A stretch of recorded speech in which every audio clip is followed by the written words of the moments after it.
Di sebuah gang kumuh di Korea Selatan, tinggallah seorang pemuda lugu berpakaian seragam hijau neon, berperilaku seperti orang bodoh. Namanya Won Ryuhwan, tapi warga sekitar mengenalnya sebagai Bang Donggu, anak baru yang sedikit berbeda. Tapi siapa sangka, di balik keluguan dan senyumnya yang polos, dia sebenarnya adalah agen elit Korea Utara dengan misi rahasia. Won Ryuhwan adalah agen tingkat 1 dari unit khusus 5446 Korea Utara. Dikirim ke selatan untuk menjalankan operasi penyamaran jangka panjang. Dia menyamar sebagai orang idiot selama 2 tahun, hidup tanpa menimbulkan kecurigaan sedikit pun. Dia memantau lingkungan, menulis laporan rahasia lewat radio, dan tetap menunggu perintah yang tak pernah datang. Hari-hari Donggu yang tenang berubah saat 2 pria muda tiba-tiba pindah ke desanya. Lee Hae-rang, teman lamanya, dan Ri Hae-jin, rekrutan muda Korea Utara. Keduanya juga agen rahasia yang dikirim ke selatan. Lee Hae-rang menyamar sebagai calon rocker keren, sedangkan Hae-jin menjadi pelajar SMA berbakat. Tapi semuanya punya misi yang sama, tunggu perintah dan bertahan. Meskipun ketiganya agen rahasia, mereka membentuk hubungan seperti keluarga. Mereka tertawa bersama, saling menjaga identitas, dan mulai merasa nyaman dengan kehidupan mereka di selatan. Bahkan lebih dari yang mereka sadari. Donggu pun mulai dekat dengan warga setempat. Anak-anak mencintainya, tetangga mempercayainya. Ia menjadi bagian dari komunitas yang awalnya hanyalah tempat misi. Sampai pada suatu hari, perintah dari Korea Utara akhirnya datang. Tapi bukan perintah untuk menyerang atau menculik. Perintah itu bunuh diri.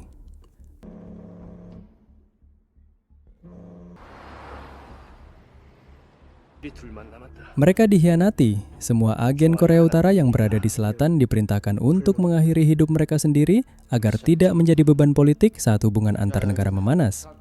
Donggu tidak bisa menerima kenyataan ini. Ia yang selama ini mengikuti perintah negara mulai mempertanyakan apa artinya kesetiaan jika harus mengorbankan hidup dan perasaan. Namun bukan hanya dia yang bingung.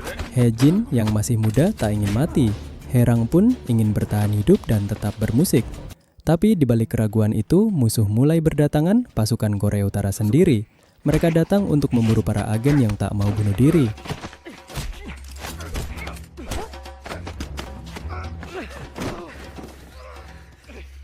Dalam aksi klimaks film, Ryuhwan dan Hae-jin dikepung oleh pasukan Korea Selatan di atas atap gedung. Mereka terpojok, tak ada tempat untuk lari. Tapi mereka tidak menyerah. Dengan wajah berdarah, napas tersengal dan penuh luka, mereka memilih bertarung sampai akhir. Hae-jin meski muda tetap setia pada Ryuhwan dan mendampinginya hingga titik darah penghabisan. Tentara Korea Selatan memperingatkan mereka untuk menyerah.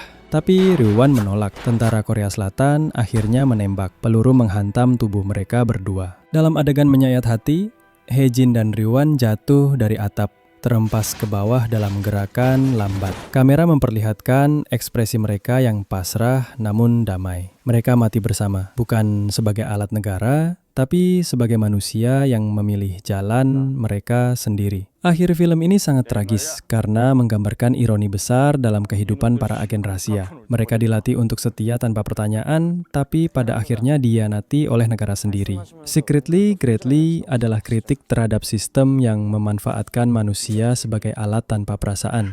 Sekaligus penghormatan terhadap keberanian untuk memilih sendiri takdir hidup walaupun tragis.